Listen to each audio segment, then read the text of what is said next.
insyaallah.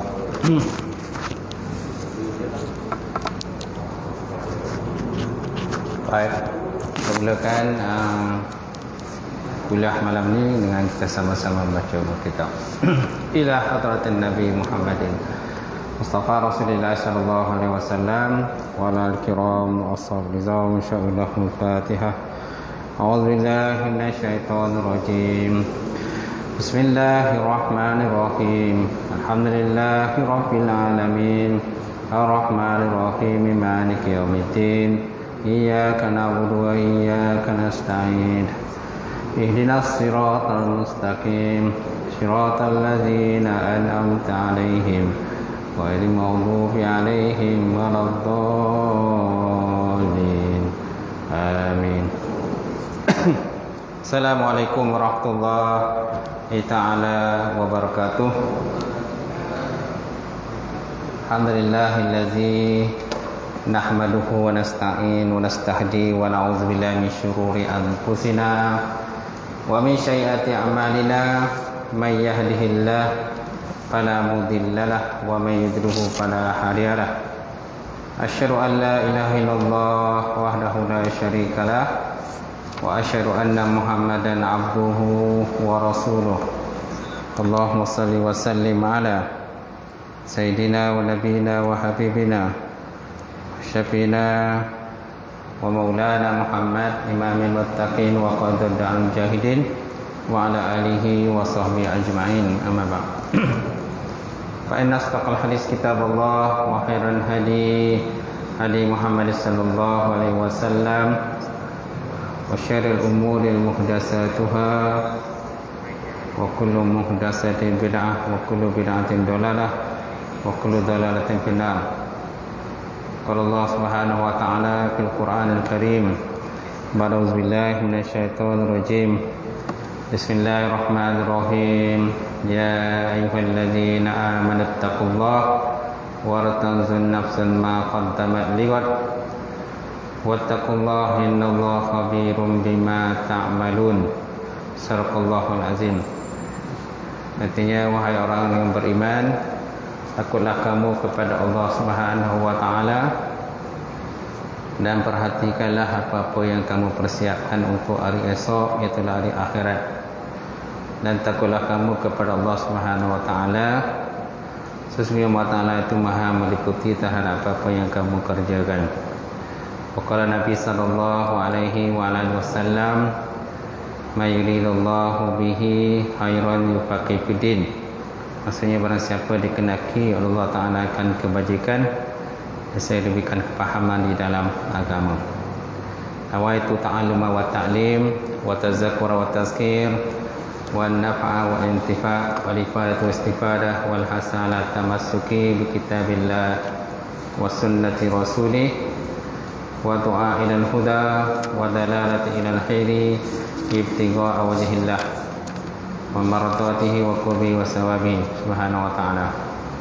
Yang dihormati Sundakan Al-Fadhil Tuan Imam, tak lupa juga Sundakan Al-Fadhil Tuan Bilal, seluruhnya pengurusi masjid, Sundakan pengurusi masjid, jawatan kuasa masjid, sidang jemaah muslimin muslimat, tuan-tuan haji, tuan-tuan hajah. Alhamdulillah, kita panjatkan puji dan syukur kepada Allah Ta'ala kerana dengan limpah kurnia dan rahmat daripada Allah, kita dapat bersama sekali lagi pada malam ini untuk kita sambung kuliah sirah ataupun sejarah Islam, sirah Rasulullah sallallahu alaihi wasallam. Dan kita berada di muka surat 38, betul lah? 38 berkenaan agama Kristian ataupun Nasrani. Betul tak? Betul lah?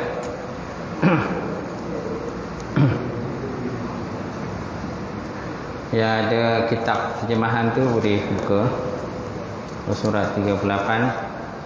Baik, kita lihat tentang agama Kristian,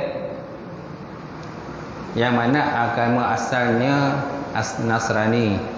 Asalnya Nasrani, dipanggil Nasrani, kemudian ditukar pada Kristian. Jadi agama Kristian ataupun Nasrani mula datang ke negara Arab melalui penjajahan Habsyah dan juga Rom. Tuan-tuan pernah dengar kan Raja Najasi itu? Raja Najasi kan? Di mana Raja Najasi ini antara raja yang memberi layanan baik kepada rombongan Islam yang berhijrah kali yang pertama. Ada beberapa orang sahabat berhijrah ke negeri Habsyah, yang mana rajanya masa itu adalah agama Kristian, agama Nasrani, agama Kristian lah, ataupun Nasrani, yang mana akhirnya dia memeluk Islam. Ketika dia mati, meninggal dunia, Nabi SAW mengadakan solat gaib kepada Raja Najasi kerana jarak yang jauh antara Mekah dan juga Madinah dengan Habsyah tersebut. Baik. Jadi agama Kristian datang ke negara Arab melalui penjajahan Habsyah dan Rom. Yaman dijajah oleh Habsyah buat kali pertama pada tahun 340 Masihi. 340 Masihi dan berlanjutan sehingga pada tahun 378 Masihi. Pada masa itu gerakan penyebaran agama Kristian mulai masuk ke penempatan di Yaman. Sebelum itu, di saat hampirnya zaman penjajahan ini, ada seorang lelaki zuhud. Dan mustajab doanya serta memiliki beberapa karamah. Dan nama lelaki tersebut ialah Pabimion. Nama lelaki itu ialah Pabimion. Jaranglah kita dengar nama ni kan. Jarang kita dengar. Jadi dia telah datang ke Najran. Kemudian beliau mengajak orang-orang Najran memeluk agama Kristian. Apabila penduduk Najran melihat tanda-tanda kebenarannya serta kebenaran agamanya, mereka terus menyahut seruannya untuk menganut agama Kristian. Kemudian apabila tentera Habsyah menakluk Yaman sebagai tindak balas terhadap perbuatan Zunuwas. Zunuwas ni ada disebut di surat 38 atas tu. Yusuf Zunuwas kan. Abraha mendapat kedudukan untuk memerintah Yaman. Abraha kenal kan? Abraha ini ialah yang menyerang Kaabah dalam peristiwa Ababil, tentera bergajah. Itu semasa sebelum kelahiran bagi Rasulullah. Lepas tu lahir Rasulullah SAW dah. Itu sebabnya kelahiran Nabi itu dikatakan tahun gajah. Tahun gajah. Di mana Abraha ni dialah seorang raja buat agama Kristian. Abraha ni cemburu melihat kepada orang-orang Arab selalu datang mengunjungi Kaabah. Setiap saban tahun mereka datang menjaga Kaabah, menjalankan haji dan umrah mengikut pada agama yang sebelum dia. Itulah Nabi Allah Ibrahim alaihi salatu wassalam. Jadi oleh kerana dia setiap tahun tengok orang ramai berkunjung datang ke Mekah dan mengunjungi Kaabah, maka timbullah perasaan tak puas hatilah, ataupun orang kata cemburu lah mengikat tentang perkembangan agama yang masa itu. Jadi akhirnya dia membuat gereja. Dia buat gereja yang besar, gereja yang besar dan canggih, untuk tujuannya untuk menarik orang-orang Arab datang ke Yaman pada saat itu. Tetapi usaha dia tadi gagal. Walaupun gereja yang buat terhebat, canggih dan sebagainya, tetapi tidak berjaya menarik orang Arab datang ke Yaman.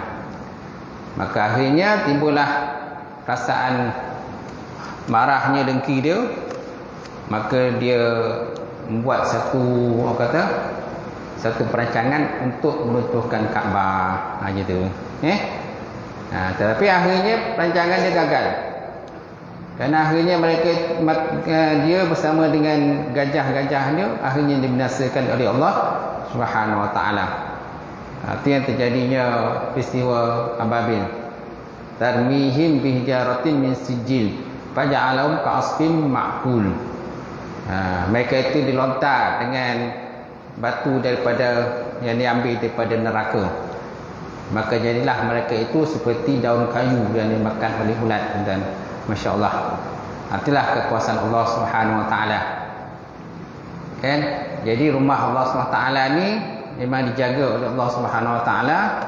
Jadi barang siapa yang nak, orang kata, merosakkan ataupun menjahanamkan Kaabah ataupun rumah Allah Subhanahu Wa Taala ini, sudah tentu akan mendapat laknat dan juga terus mendapat balasan buruk daripada Allah Subhanahu Wa Taala. Itu kata Abraha. Kemudian beliau mula menyebarkan agama Kristian dengan berbagai cara dan ke merata perusuk. Kemuncak aktiviti penyebaran agama Kristian tersebut ialah langkah yang diambil olehnya untuk membina sebuah Kaabah di Yaman, ataupun gereja lah. Dia menyatakan gereja, bukan Kaabah. Dia buat gereja di Yaman. Tujuannya menarik orang Arab. Beliau bercita-cita untuk mengalihkan perhatian orang Arab agar menaikkan haji ke Yaman dan memusnahkan Baitullah Mekah. Tapi Allah Ta'ala telah mengenakan balasan yang padah terhadapnya, tuan-tuan. Baik. Kemudian agama orang Arab Ghassan juga telah memeluk agama Kristian. Orang-orang Arab Ghassan pun agama Kristian juga masuk agama Kristian. Begitu juga kabilah-kabilah Tayyib, Taglib, Tayyi dan selainnya disebabkan bukan mereka yang hampir dengan Rom. Malah ada juga setengah raja Hirah yang memeluk agama Kristian, tuan-tuan. Cuma bagaimana sejarah ataupun bermulanya penyelewengan agama Kristian ini? Bila, tuan-tuan? Bila bermulanya penyelewengan agama Kristian? Jadi asalnya agama Kristian ni ialah agama Nasrani. Asalnya agama Kristian ni agama Nasrani. Tetapi, tuan-tuan, kan, agama Kristian ni akhirnya telah pun diubah. Diubah sana, diubah sini dan sebagainya. Akhirnya banyaklah benda-benda yang tak sepatutnya, yang sebelum itu dibolehkan, maka akhirnya tidak dibolehkan. Dan orang yang mengasaskan agama Kristian ni, tuan-tuan, namanya Saint Paul ataupun Sepul lah. S-T-P-A-U-L, Sepul. Saint Paul lah. Inilah orang yang mengasaskan agama Kristian. Dan dia ni siapa?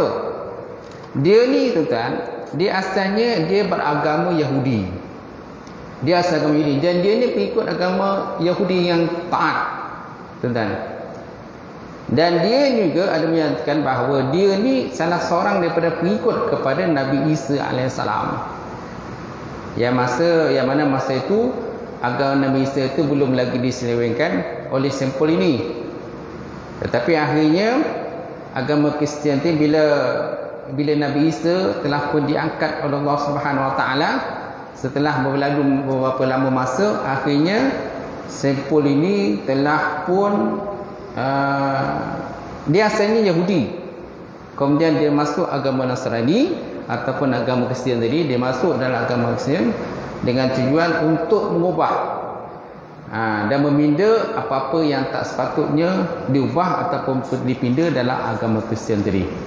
Tuan-tuan, Allah Subhanahu Wa Taala menyebut dalam Quran, disebut wa ma qataluhu wa ma salabuhu walakin syubbiha lahum wa innal ladzina ikhtalafu fihi la fi syakkin min ma lakum bihi min ilmin illa tiba'az zan wa ma qataluhu yaqina. Padahal mereka tidak membunuhnya. Siapa dia? Nabi Isa. Dan mereka tidak memalangnya. Mana tak palang, tak salib lah. Tetapi diserupakan bagi mereka, yakni orang yang mereka bunuh itu sama seperti Nabi Isa. Dan sesungguhnya orang-orang yang telah bersih faham mengenai Nabi Isa, sebenarnya mereka berada dalam keadaan syak ataupun ragu-ragu tentang menentukan pembunuhnya. Ma lakum bihi min ilmin illa tiba'az zan. Tiadalah yang mereka bunuh itu kecuali semuanya adalah sangkaan mereka sahaja. Kan? Dan mereka itu sebenarnya tidak membunuh secara yakin, tuan-tuan. Jadi tuan-tuan, apabila Nabi Isa dia naik ke langit, jadi agama Kristian yang asalnya baik tadi, yang betul, akhirnya diselewengkan oleh sepul tadi. Ataupun lebih tepat, kalau agama ini dinamakan sebagai agama Paulinism, agama Paul, yang mana penyelewengan tadi dah dilakukan pada tahun 38 Masih lagi, dah wujud selewengan lagi dah. Dia dah wujudkan. Kan? Ketika dia masuk dalam agama Nasrani, asalnya Yahudi. Kemudian dia masuk dalam agama Nasrani. Bila dia masuk Nasrani, dia kata dia ni adalah orang yang baik, orang yang bagus. Okay? Dia ni orang yang soleh. Tapi sebenarnya dia ada niat untuk merubah dan merosakkan agama Kristian itu sendirilah gitu. Sebagaimana antara sebut di sini kan, dia kata Paul sendiri pernah menjelaskan, dia kata kamu telah mendengar sejarah hidupku sebelum ini di dalam agama Yahudi. Aku sentiasa memusuhi gereja ataupun gereja Kristian secara melampau, dan aku akan merosakkannya. Aku di antara orang yang terkenal di kalangan orang ramai di kalangan bangsaku di dalam agama Yahudi, dan aku adalah orang yang paling kuat berpegang dengan adab pesam agama datuk nenek moyangku, itulah agama Yahudi.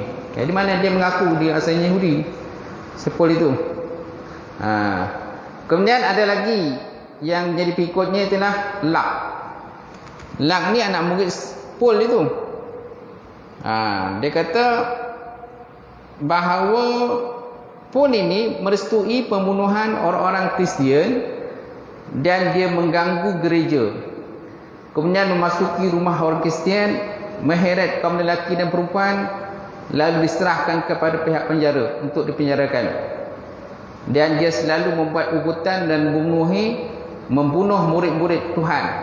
Mana murid Tuhan, mana penganut agama Nabi Isa dan penganut agama Kristian tu. Dan kemudian tak macam mana, dia asalnya dia memusuhi Kristian, dia memusuhi Nasrani, Paul ini, sebab dia Yahudi. Tetapi tak macam mana kan, satu hari dia kata dia mendapat macam satu bisikan lah. Satu bisikan. Ada riwayat menyatakan dia mendapat satu cahaya, dia kata. Satu cahaya yang bersinar kepada dia, dan disebut dalam, ada satu suara dalam cahaya itu, dia kata Paul, dia kata, mengapakah kau menyiasat aku, Saul ataupun Paul? Kemudian siapakah kamu?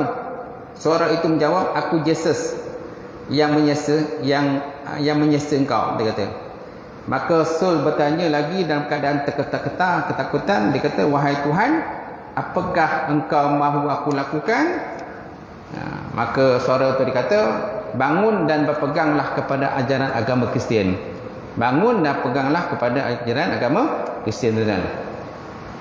Daripada situlah tuan, dia jadikan sebagai modal untuk dia masuk dalam agama Kristian. Dan sebenarnya dia masuk agama Kristian itu untuk merosakkan Kristian itu. Sebenarnya dia masuk Kristian itu sebenarnya nak rosakkan macam tu. Jadi dia kata dia dapat cahaya dan dapat orang kata bisikan daripada Yesus ataupun Nabi Isa kan, untuk dia masuk agama Kristian. Sedangkan sebenarnya dia musuh kepada agama Kristian itu. Dia sebenarnya musuh. Tapi sebenarnya dia ada niat yang lain. Tuan-tuan, maka akhirnya dia masuk agama Kristian. Bila dah masuk agama Kristian tadi, tuan-tuan, banyaklah benda-benda yang telah pun diubah oleh Paul tadi. Antara benda yang diperkenalkan oleh Paul tadi, contohnya Trinity. Trinity. Ini Trinity asalnya dalam agama Kristian Nasrani itu tak ada Trinity. Trinity itu maknanya percaya pada 3 Tuhan tu. Asalnya tak ada pun. Jadi siapa yang bawa? Yang bawa itu ialah Paul itulah. Paul itu yang bawa ke dalam agama Kristian. Kemudian apa lagi? Kemudian dia kata agama Kristian itu agama universal. Sedangkan agama Kristian bukan agama universal. Kemudian yang ketiga, pensalipan Nabi Isa alaihissalam di kayu salib sebagai penebusan daripada dosa warisan. Sebagai penebusan daripada dosa warisan. Dia kata kenapa Nabi Isa itu disalib? Sebab nak tebus dosa. Kerana Nabi Isa ini diibaratkan macam kata penjemahan Allah Subhanahu Wa Taala. Yang tu. Kemudian di samping itu nak membersihkan Nabi Isa yang mana asalnya Nabi Isa itu penjemahan daripada Allah Subhanahu Wa Taala sebagai anak Tuhan, dan tujuannya untuk nak membersihkan Nabi Adam dan juga Siti Hawa daripada dosa. Sebab apa? Nabi Adam dan juga Siti Hawa ni dia membawa dosa yang akan ditanggung segala umat manusia. Sebab apa? Nabi Adam ini kan orang kata tidak akur ataupun memakan buah kuldi itu. Bila dia makan buah kuldi tadi, maka dia menanggung dosa lah. Gitu. Kemudian tidak perlu berkhatan. Sedangkan ajaran sebenar dalam ajaran Kristian Nasrani itu perlu kepada berkhatan. Lelaki ataupun perempuan perlu kepada berkhatan. Kemudian yang kelima, ialah 7 doktrin daripada Paul itu sendiri. Ada 7 doktrin daripada Paul yang diperkenalkan oleh Paul, tuan-tuan. Ini antara benda-benda yang dibawa oleh Paul tadi lah. Yang pertama, Trinity. Trinity itu ialah berkenaan dengan percaya kepada 3 Tuhan. Iaitu pertama, Tuhan Bapa, Father of God. Yang kedua, Anak Tuhan, Son of God. Kemudian yang ketiga, Ruhul Kudus, the Holy Ghost. Maknanya ada 3, Tuhan Bapa, Tuhan Anak dan juga Ruhul Kudus. Mana 3 konsep Trinity yang diperkenalkan oleh Paul tadi. Tetapi 3 Trinity ni pun bukan senang. Orang kata walaupun dia diperkenalkan oleh Paul tadi, bukan senang di kalangan padri-padri itu meluluskan benda tu, tak. Konsep Trinity ni pun perlukan kepada orang kata macam istimak ataupun persidangan di kalangan padri-padri Kristian untuk nak luluskan Trinity yang pandangan daripada Paul ini. Dia ada 3, tuan-tuan. Ada 3 persidangan. Yang pertama ialah persidangan gereja di Nicea di Nice pada 325 Masihi. Kemudian persidangan gereja di Constantinople pada 381 Masihi, dan juga persidangan gereja di Chalcedon pada tahun 451 Masihi, tuan-tuan. Mana ada 3 persidangan gereja. Untuk orang kata Trinity yang pertama, Tuhan Bapa, diluluskan pada persidangan pertama tu. Kemudian tentang Anak Tuhan diluluskan pada persidangan yang kedua. Kemudian yang ketiga, Ruh Kudus diluluskan pada persidangan yang ketiga, tuan-tuan. Makna 3 persidangan perlu dilalui oleh Paul ini untuk memastikan pahaman Trinity dapat diguna pakai dalam agama Kristian. Setelah orang kata bersidang, berbahas, bincang-bincang dan sebagainya, maka akhirnya tentang agama diperkenalkan dalam agama Kristian, ialah 3 Tuhan. Konsep pada 3 Tuhan. Sampai sekarang lah konsep pada 3 Tuhan tu, percaya pada 3 Tuhan masih ada. Tuhan Bapa, Tuhan Anak, dan ada menyatakan Tuhan Maryam ataupun Ruhul Kudus lah di sini. Masya Allah. Kemudian yang kedua, tuan-tuan, apa benda yang diubah oleh Paul tadi? Yang kedua, dia kata agama Kristian adalah agama universal. Sebelum Paul tadi dia masuk agama Kristian, tuan-tuan, agama Nasrani ni hanya dikhususkan kepada kaum Bani Israel saja. Dia hanya usul pada kaum Bani Israel saja. Tetapi setelah Paul dia masuk agama Kristian, maka akhirnya memperkenalkan agama Kristian ni agama universal. Mana agama untuk semua manusia. Agama untuk semua manusia. Semana semua manusia boleh masuk ke dalam agama Kristian. Sebabnya Kristian ni antara penganut yang ramai. Dia antara penganut yang ramai terdapat di dunia tadi. Tetapi kita kena tahu bahawa penganut agama Kristian ini sebenarnya mereka mempunyai pegangan yang tidak kuat. Walaupun jumlah dia ramai, tetapi pegangan mereka tidak kuat. Sebabnya ramai kalau kita lihat penganut agama Kristian ni dia akan keluar pada Kristian masuk agama Islam. Dan orang masuk Islam ni susah nak keluar. Sebab ikatan kuat, akidah dia kuat agama Islam ni. Walaupun agama Kristian ni orang kata boleh katakan dalam dunia ni banyak tempat, banyak negara maknanya menganut agama Kristian tu dan. Baik, kemudian beliau memberi penjelasan bahawa agama Kristian yang dianuti oleh semua bangsa merupakan ajaran yang diamanahkan oleh Jesus Christ kepada beliau untuk disebarkan kepada seluruh manusia. Jadi hasil daripada usaha dakwah lupa tadi, ramai penganut agama lain menganut agama Kristian, terutama sekali di Eropah. Eropah yang menyembah berhala, orang-orang Greek, orang-orang Yunan dan juga lain, tuan-tuan. Jadi akhirnya agama Kristian itu hanya agama untuk orang Bani Israel saja. Akhirnya kepada agama sejagat lah, macam agama Islam macam tu. Baik, kemudian yang ketiga yang diperkenalkan oleh Paul itu pula, yang ketiga pensalipan Nabi Isa, dia kata sebagai penebus dosa warisan. Ya, dia kata pensalipan Nabi Isa sebagai penebusan dosa warisan. Dia kata. Kenapa? Kerana ikut pada pahamannya, Nabi Adam dan isterinya Hawa telah memakan buah kuldi, mana buah apple mengikut pada agama Kristian yang ditegah oleh Allah SWT sewaktu mereka berdua berada dalam syurga. Akhirnya mereka berdua disingkirkan pada syurga, dan kerana dosa itu dikatakan semua manusia terpaksa menanggung dosa warisan mereka. Oleh itu pensalipan Nabi Isa adalah sebagai penebus dosa warisan tersebut. Jadi kenapa Nabi Isa disalib? Kerana nak tebus dosa manusia semuanya lah. Konon itu ikut pahaman dia lah, macam tu.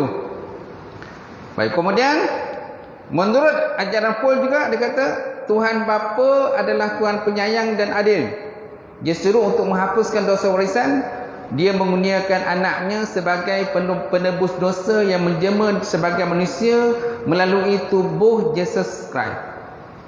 Bagi Paul, hanya Jesus sahaja yang layak disalib di kayu salib sebagai korban kepada Tuhan Bapa untuk menyelamatkan manusia seluruhnya daripada menanggung dosa warisan. Dia juga beranggapan bahawa seorang manusia tidak akan selamat hanya melalui amalan-amalan yang baik sahaja, tetapi yang lebih penting mestilah disertakan dengan keyakinan serta pengorbanan Yesus di kayu salib tadi. Jadi mana Yesus ni mana orang kata seolah macam berkorban lah, mengorbankan dirinya di kayu salib itu dengan tujuan nak bersihkan semua manusia daripada dosa. Macam tu. Ni pahaman dalam agama Kristian.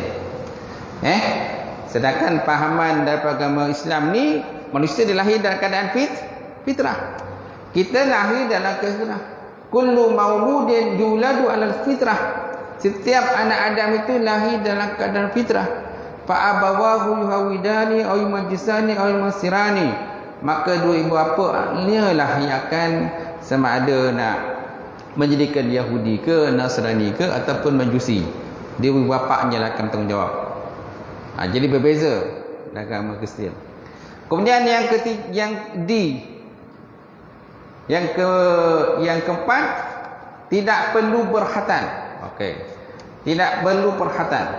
Pada asalnya berkhatan adalah sunnah Nabi dan diperintahkan supaya dilaksanakan di semua agama samawi termasuk agama Kristian. Tetapi Paul tadi menganggap berkhatan tak perlu, dia kata. Tak perlu berkhatan. Dan tak wajib pun, dia kata.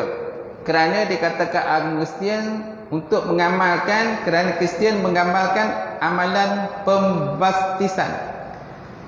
Jadi nak bersihkan ni kena buat baptis.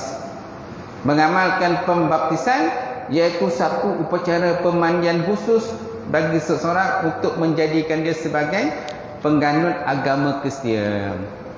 Okey. Jadi menurut dia lagi, orang Kristian yang telah mengadakan baptis tadi semenjak kecil, maka sunnah berkhatan tak lagi diperlukan. Tak perlu nak berkhatan-khatan. Dia kata. Jadi mana padahal asalnya berkhatan ini adalah sunnah para rasul dan dilakukan dengan tujuan untuk kesihatan. Di samping itu ketaatan kepada Allah Subhanahu Wa Taala. Jadi hasil pada usaha Paul tadi, maka kita dapati bahawa amalan berkhatan tidak terdapat dalam ajaran agama Kristian kini, sedangkan dulu pernah wujud tentang amalan berkhatan dalam ajaran Nabi Isa AS. Dalam ajaran Isa ada berkhatan. Okay? Dalam agama Kristian, Islam ada berkhatan. Okay? Kerana nak antaranya untuk membersihkanlah, untuk kesihatan dan sebagainya. Okay. Kemudian yang terdapat beberapa doktrin yang dihasilkan oleh Paul tadi. Antara doktrin yang digunakan, yang diperkenalkan, pertama dosa warisan tadi lah. Kan, dosa warisan. Yang pertama. Yang kedua, anak Tuhan, Son of God. Ni anak Tuhan. Ni pun doktrin yang diperkenalkan oleh Paul juga. Jadi mana doktrin ini percaya bahawa Tuhan adalah sebagai Tuhan Bapa yang pengasih dan penyayang, berada di syurga, kemudian mempunyai anak sulung. Anak sulung tu kan, dia kata dia anak sulung terdahulu daripada segala zaman yang azali, dan segala benda yang wujud di alam ini dicipta melaluinya. Tuhan anak ialah Isa ataupun Yesus. Okey, itu yang doktrin yang kedua.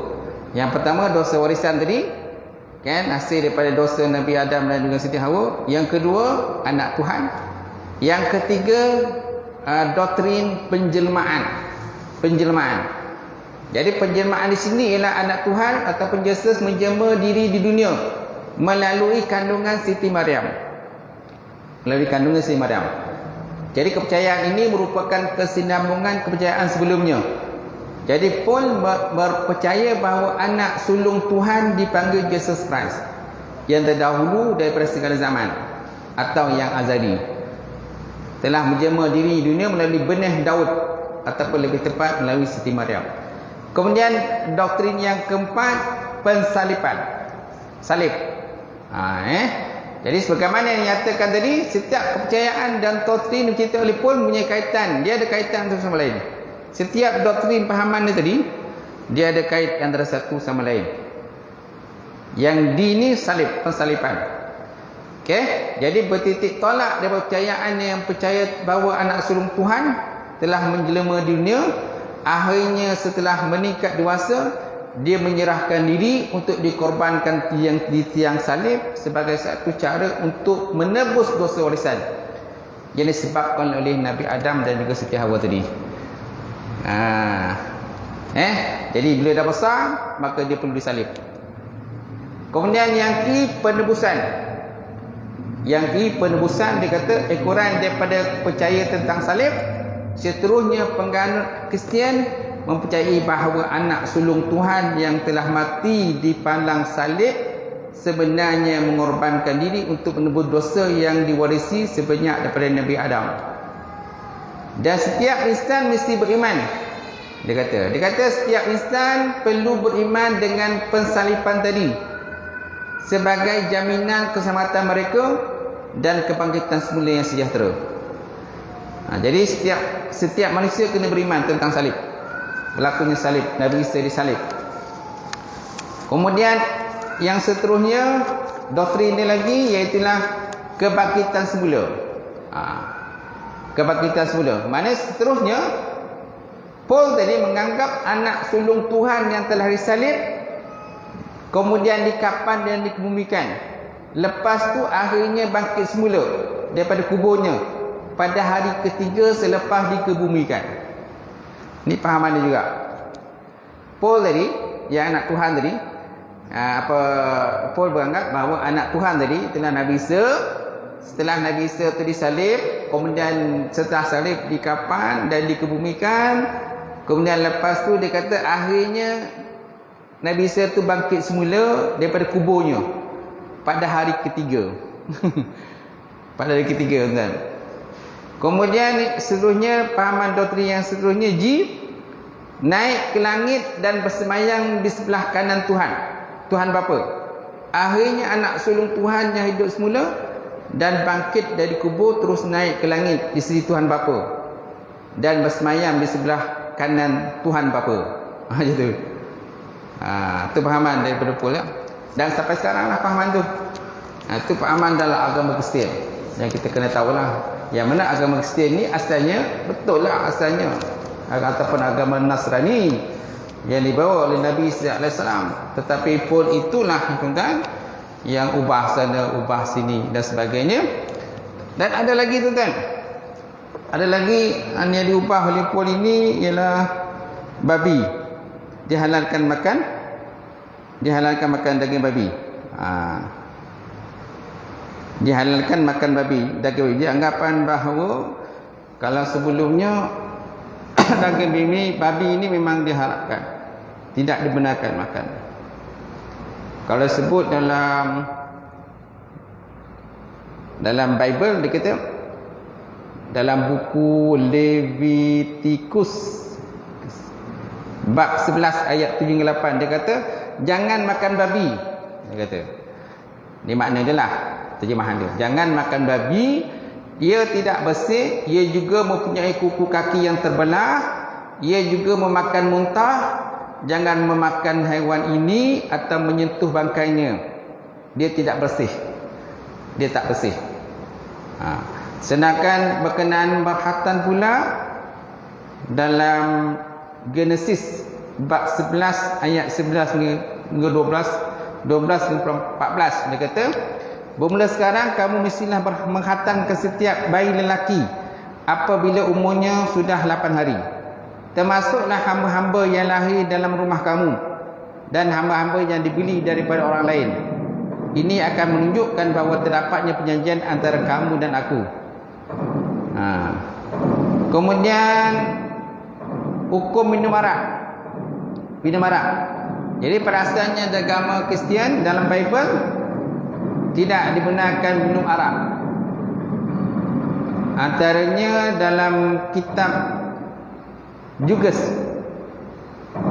bab 11 ayat 4 dan juga 14 menyatakan bahawa jagalah diri kamu daripada meminum sebarang arak ataupun bir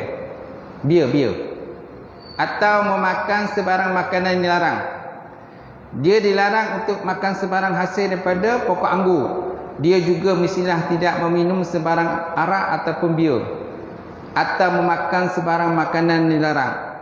Ia mesti melakukan semua perkara yang telah aku arahkan. Macam tu. Baik, kemudian Yesus bukan Tuhan, tetapi dia merupakan Rasul. Contohnya ayat yang terdapat dalam kitab John bab 7 ayat 40-41 berbunyi, dia kata beberapa orang daripada dalam khalayak ramai mendengar. Beberapa orang dalam khalayak ramai mendengar dia menyatakan ini, lalu berkata lelaki ini memangnya seorang nabi. Yang lain pula berkata dia seorang utusan. Ini petikan terdapat dalam Bible lah, Bible sendiri. Maknanya yang dalam Bible tu pun kan ada yang benar dan ada yang dah diubah. Dan banyak yang diubah pula oleh Paul tadi. Yang mana benda-benda pada asalnya itu benar, betul, tetapi akhirnya diubah oleh gereja. Gereja yang ubah. Hasil daripada Paul tadi punya pahaman lah tadi. Sampailah sekarang tuan. Masya Allah. Baik, kemudian orang-orang Arab yang menganut agama Majusi pula kebanyakannya ialah mereka yang berjiran dengan negara Parsi. Negara Parsi, Majusi ialah orang yang menyembah apa tu? Menyembah api. Allah Ta'ala sebut dalam Quran, dia kata berkenaan, ada ayat berkenaan Majusi tu. Innal ladzina amanu wal ladzina hadu was-sabiina wan nasara wal majus alladzina asyraku innallaha yafsilu bainahum yaumil qiyamah innallaha ala kulli syai'in syahid. Innal ladzina amanu, sesungguhnya orang-orang yang beriman, wal ladzina hadu, dan orang-orang yang orang Yahudi, was-sabiin, dan orang-orang yang sabiin. Sabiin inilah orang yang menyembah, ada menyatakan menyembah bintang. As-sabiin. Ada menyatakan sabiin ni dia pecahan di antara orang Yahudi juga Nasrani. Dia keluar pada Yahudi dan juga bukan, dan Nasrani pun dia tak nak, maka dia dikatakan sebagai golongan sabiin. Kemudian wan nasara wal majus, dan orang-orang majusi, itulah orang menyembah api. Wal ladzina asyraku, dan orang-orang yang melakukan syirik kepada Allah. Innallaha yafsilu bainahum yaumil qiyamah, sesungguhnya Allah Taala akan mengadili di antara mereka yaumil qiyamah, pada hari kiamat. Innallaha ala kulli syai'in syahid, sesungguhnya Allah Taala itu di atas sesuatu tu maha menjadi saksi. Di kalangan golongan-golongan tadi, tuan-tuan. Jadi agama Majusi bertapak di Iraq, Bahrain dan Al-Ahsyah, Hijr, dan kawasan-kawasan pesisir Teluk Arab yang berkaitan dengannya, Bahrain. Malah ni Malaysia dalam Bahrain ni. Bola, tuan-tuan. Bahrain maknanya dua laut. Bahraini, asalnya Bahraini. Dua laut. Kan Nabi Isa tu, Nabi Isa bertemu dengan apa tu? Apa Nabi tu yang dia berguru tu? Nabi Khidir. Nabi Khidir. Kat mana dia bertemu tu? Tu pertemuan antara dua laut Bahraini. Itu dikatakan Bahrain tu. Jadi Bahrain tu asalnya Bahraini lah. Dua laut. Pertemuan dua laut. Baik, kemudian Hijr dan kawasan-kawasan pesisir Teluk Arab dikatakannya. Ada juga orang Yaman yang mengandalkan Majusi, iaitu semasa zaman penjajahan Parsi. Kemudian tentang agama Sabi'ah ataupun Sabi'in tadi. Pertemuan ekologi dan cari gali sejarah menunjukkan bahawa dia agama yang dianuti oleh kaum Ibrahim Al-Kaldani. Ramai juga penduduk Syam yang mengikut agama ini, termasuk penduduk Yaman pada suatu masa dahulu. Selepas kemarahan agama-agama baru seperti Yahudi dan Nasrani, agama Sabi'in mulai lemah dan aktivitinya mula tenggelam. Itu dengan golongan Sabi'in. Kan? Tadi contoh ayat tadi ada sebutkan berkenaan golongan Sabi'in tadi. Surah Al-Hajj ayat 17 tadi. Itu golongan Sabi'in. Kemudian dalam ayat Surah Al-Baqarah ayat 62 pun ada sebut berkenaan golongan Sabi'in.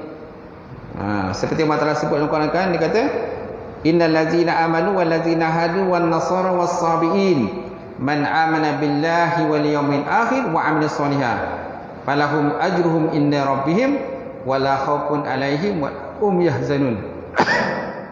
Sesungguhnya orang-orang yang beriman dan orang-orang Yahudi dan orang Nasrani dan golongan-golongan sabiin, itulah orang yang beriman dengan Allah dan orang beriman kepada Allah Ta'ala di akhirat dan beriman soleh, bagi mereka pahala yang besar di sisi Allah Ta'ala, dan tiada ketakutan atas mereka dan tiada mereka duka cita.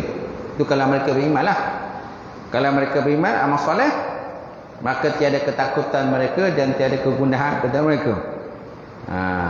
Tapi ada kalangan orang-orang Yahudi masih kekal agama Yahudi sampai sekarang, dan Nasrani ada yang masih kekal dalam agama Nasrani, tetapi agama-agama itu telah pun diubah.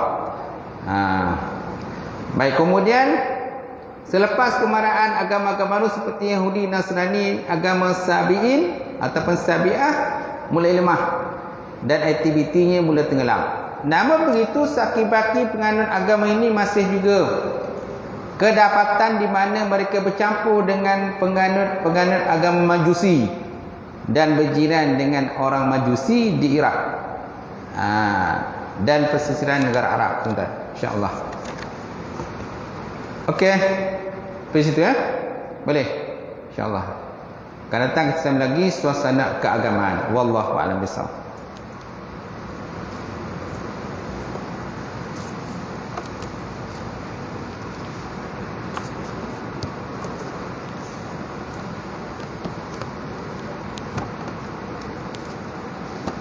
Ada soalan? Itu ada orang tanya, adakah terdapat orang Yahudi atau tidak di Madinah pada zaman sekarang? Ada tak kita? Tak ada lagi dah. Orang Yahudi tak ada lagi lah di Madinah. Sebab apa? Selepas daripada peristiwa orang kata mereka melanggar perjanjian dengan Rasulullah SAW, kan sebelum tu ada piagam Madinah. Mana ikatan janji Yahudi akan bersama dengan orang Islam. Tetapi bila berlakunya peperangan Khandaq, peperangan Parit, ada golongan-golongan Yahudi yang membantu golongan-golongan kafir Quraisy untuk menyerang Madinah. Jadi mereka melanggar perjanjian. Maka selepas daripada kemenangan Islam dalam peperangan Parit, peperangan Khandaq, lalu orang-orang Nabi memerintahkan supaya orang-orang Bani Quraizah, Yahudi yang bersekongkol dengan orang Arab masa tu, orang kafir musyrik Mekah, supaya mereka itu dibunuh. Dan akhirnya ramai yang dibunuh dan sebahagiannya lagi itu diusir daripada Madinah. Itu sebabnya kita tak pernah dengar lah orang Yahudi di Madinah. Pernah dengar tak? Tak pernah dengar kan? Tak pernah dengar apa Yahudi di Madinah zaman sekarang ni. Sebab apa? Memang mereka dah tak ada dah. Semua dah diusir daripada Madinah. Sebenarnya daripada zaman Rasulullah sallallahu alaihi wasallam lagi tu dah. Kalau ada Yahudi Madinah, agak ecoh Madinah tu. Kita tengoklah kalau di Palestin kan. Siang malam pagi petang dengannya orang Palestin tu. Kalau ada lagi Madinah, tak tahu boleh jadi Madinah. Tu kerja Yahudi tu memang kerja setiap hari tu lah kerja mengganggu orang Islam. Wallahu a'lam bissawab. Tak ada soalan A'udzubillahi minasyaitonir rajim. Bismillahirrahmanirrahim.